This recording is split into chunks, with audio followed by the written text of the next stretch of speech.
স্বাগত গ্লোবাল টাইমে। বিশ্বের নানা প্রান্তের খবর নিয়ে আপনাদের সাথে আছি আমি ফয়সাল মাহমুদ। দর্শক দেখছিলেন সংবাদ শিরোনামগুলি। গাজায় ইসরায়েলি হামলায় প্রাণহানির সংখ্যা 60,000 ছাড়িয়ে গেল, যা এই অঞ্চলের মানবিক সংকটকে আরও গভীর করেছে। অনাহারেই মৃত্যু হয়েছে 147 জনের। এমন পরিস্থিতিতে ফিলিস্তিনকে রাষ্ট্র হিসেবে স্বীকৃতি দেওয়ার ব্রিটিশ পরিকল্পনায় তৈরি হয়েছে মিশ্র প্রতিক্রিয়া। ফ্রান্সের সমর্থন থাকলেও ইসরায়েল ও যুক্তরাষ্ট্রের পক্ষ থেকে এসেছে কড়া সমালোচনা। এদিকে নেদারল্যান্ডসও নিয়েছে ইসরায়েল বিরোধী কঠোর অবস্থান। গাজার বাতাসে এখন শুধুই বারুদের গন্ধ আর দীর্ঘশ্বাস।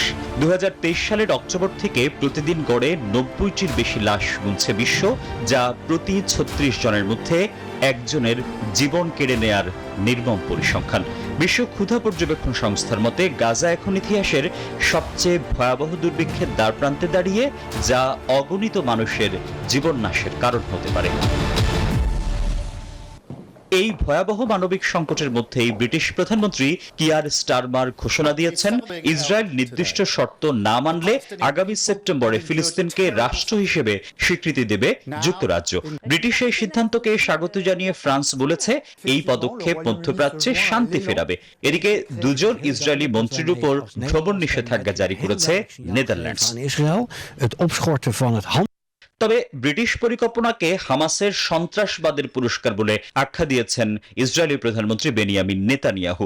যুক্তরাষ্ট্র এই পদক্ষেপের সমালোচনা করে বলেছে, এটি হামাসকে আরো উৎসাহিত করবে এবং যুদ্ধকে দীর্ঘায়িত করবে। মার্কিন প্রেসিডেন্ট ডোনাল্ড ট্রাম্প জানিয়েছেন, যুক্তরাজ্যের স্বীকৃতি দেওয়ার বিষয়ে ব্রিটিশ প্রধানমন্ত্রীর সাথে আলোচনা করেননি তিনি। আন্তর্জাতিক এই বিতর্কের মাঝেই মাল্টাও জানিয়েছে, সেপ্টেম্বরে ফিলিস্তিন রাষ্ট্রকে স্বীকৃতি দেওয়ার পরিকল্পনা করছে তারাও। Desk report, news 24। রাশিয়ার কামচাটকা উপদ্বীপে 8.8 মাত্রার ভয়াবহ ভূমিকম্পের পর সুনামি আতঙ্ক ছড়িয়ে পড়েছে পুরো প্রশান্ত মহাসাগরীয় অঞ্চলে। জাপান থেকে যুক্তরাষ্ট্র পর্যন্ত বিস্তীর্ণ উপকূল জুড়ে জারি করা হয়েছে সর্বোচ্চ সতর্কতা। এরই মধ্যে জাপানে আছড়ে পড়েছে সুনামির প্রথম ঢেউ। সুনামির আশঙ্কায় বিভিন্ন দেশের ঝুঁকিপূর্ণ এলাকা থেকে সরিয়ে নেওয়া হচ্ছে লাখো মানুষকে।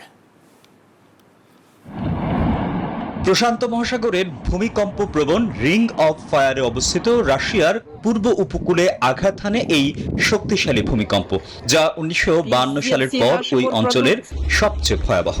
উৎপত্তি স্তরের কাছে কামচাটকায় রেকর্ড করা হয়েছে 3 থেকে 4 মিটার উঁচু ঢেউ। ঘটেছে হতাহতের ঘটনা। এদিকে সুনামির প্রথম ঢেউ জাপানের হোক্কাইডোতে আঘাত হানার পর দেশটির পুরো পূর্ব উপকূল জুড়ে সতর্কতা জারি করা হয়েছে। 2011 সালের ভয়াবহ স্মৃতি মাথায় রেখে উঁচু ও নিরাপদ আশ্রয়ে সরে যাচ্ছেন বাসিন্দারা। পরবর্তী ঢেউগুলো আরও বড় হতে পারে বলে সতর্ক করেছে প্রশাসন। সুনামি সতর্কতা জারি হয়েছে যুক্তরাষ্ট্র জুড়েও। হাওয়াইয়ের উপকূলীয় বাসিন্দাদের সরিয়ে নেওয়ার পাশাপাশি উঁচু ভবনে আশ্রয় নিতে বলা হয়েছে। এছাড়া দক্ষিণ আমেরিকার পেরু এবং ইকুয়েডরও সতর্কতা জারি করেছে। প্রশান্ত মহাসাগরের অন্যান্য উপকূলীয় দেশগুলোতেও বিভিন্ন মাত্রার ঢেউ আঘাত হানতে পারে বলে করা হচ্ছে আশঙ্কা। Desk report, news 24। ইউক্রেন যুদ্ধবন্ধে কোনো অগ্রগতি না হওয়ায় 10 দিনের মধ্যে রাশিয়ার উপর শুল্ক আরোপের হুঁশিয়ারি দিয়েছেন মার্কিন প্রেসিডেন্ট ডোনাল্ড ট্রাম্প। এর প্রতিক্রিয়ায় ক্রেমলিন জানিয়েছে তাদের সামরিক অভিযান অব্যাহত থাকবে। অন্যদিকে রাশিয়ার হামলায় বেসামরিক নাগরিক নিহতের ঘটনায় তীব্র নিন্দা জানিয়েছেন ইউক্রেনের প্রেসিডেন্ট ভলোদিমির জেলেনস্কি। এমন পরিস্থিতিতে নতুন করে উত্তেজনা ছড়িয়ে পড়েছে আন্তর্জাতিক অঙ্গনে।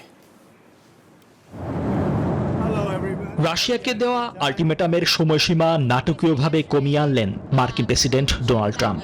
স্কটল্যান্ড সফর শেষে মঙ্গলবার হুঁশিয়ারি দিলেন, আগামী 10 দিনের মধ্যে ইউক্রেনে যুদ্ধ বন্ধ না হলে মস্কোর বিরুদ্ধে আরোপ করা হবে কঠোর বাণিজ্য নিষেধাজ্ঞা। ট্রাম্পের এই আল্টিমেটামকে যুদ্ধের হুমকি হিসেবে দেখছে রাশিয়া। সাবেক রুশ প্রেসিডেন্ট দিমিত্রি মেদভেদেভ এক্স বার্তায় জানান, ট্রাম্পের এমন খেলা যুক্তরাষ্ট্রকে যুদ্ধে জড়িয়ে ফেলতে পারে।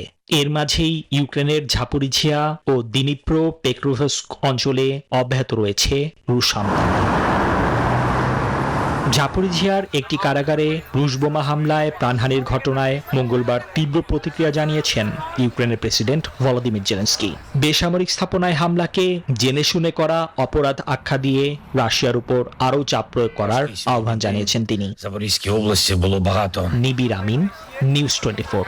থাইল্যান্ডে আতশবাজির একটি কারখানায় ভয়াবহ বিস্ফোরণে নিহত হয়েছেন 9 জন, আহত হয়েছেন আরও অন্তত 2 জন।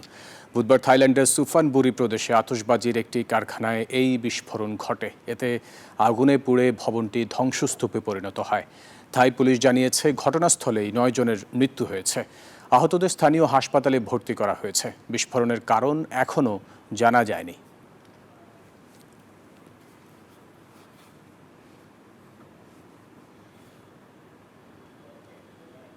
যুক্তরাষ্ট্র ও ভারতের মধ্যে বহুদিন ধরে আলোচনাধীন বাণিজ্য চুক্তি এখনও চূড়ান্ত না হওয়ায় শুল্ক বাড়ানোর হুমকি দিয়েছেন মার্কিন প্রেসিডেন্ট ডোনাল্ড ট্রাম্প।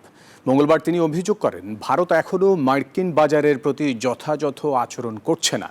আগস্টেই চুক্তি না হলে ভারতীয় পণ্যে 25% শুল্ক বসবে। অন্যদিকে ভারত জানিয়েছে কৃষক ও খাদ্য নিরাপত্তার কারণে কিছু সুরক্ষা বজায় রাখা জরুরি।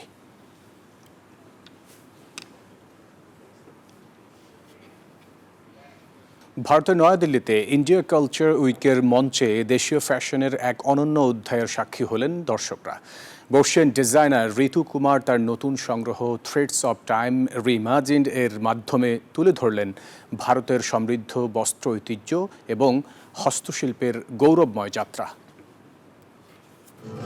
র্যাম্পে উঠে এলো জমকালো লেহেঙ্গা, এমব্রয়ডারি করা আনারকলি, আধুনিক কর্সেট শাড়ি আর ফিউশন ধাঁচের জাম্পস্যুট।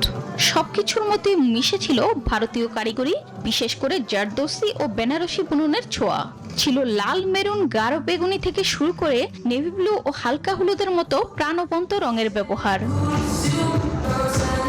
সাদা সোনালী লেহেঙ্গায় চোখ ধাঁধানো শো স্টপার হিসেবে র্যাম্পে হাজির হন বলিউড অভিনেত্রী ভূমি পেন্ডেনকার।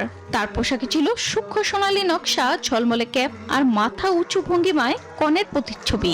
কোনো ভারী গয়না নয়, বরং হালকা গয়না ও ন্যাচারাল মেকআপ সবকিছু মিলিয়েছিল শৈল্পিক ভারসাম্য। ভারতই একমাত্র দেশ যেখানে বস্ত্র ঐতিহ্য এখনো জীবন্ত, অন্যান্য দেশে যা জাদুঘরে সংরক্ষিত। তাই আমরা পরিধান করি, ব্যবহার করি আর এগিয়ে নিয়ে যাই। অনুষ্ঠানে ঋতু কুমারকে সম্মান জানাতে উপস্থিত থাকেন রাজকুমার রাও, অর্জুন রামপালদের মতো একাধিক প্রথম সারির তারকা। পাশাপাশি চলছিল সুফি গানের সুর, যেন সময়কে টেনে আনছিল অতীত থেকে বর্তমানের ফ্যাশন র্যাম্পে। Desk report, news 24। দর্শক, এই ছিল নিউজ 24 গ্লোবাল টাইমে। এতক্ষণ সাথে থাকার জন্য ধন্যবাদ সবাইকে।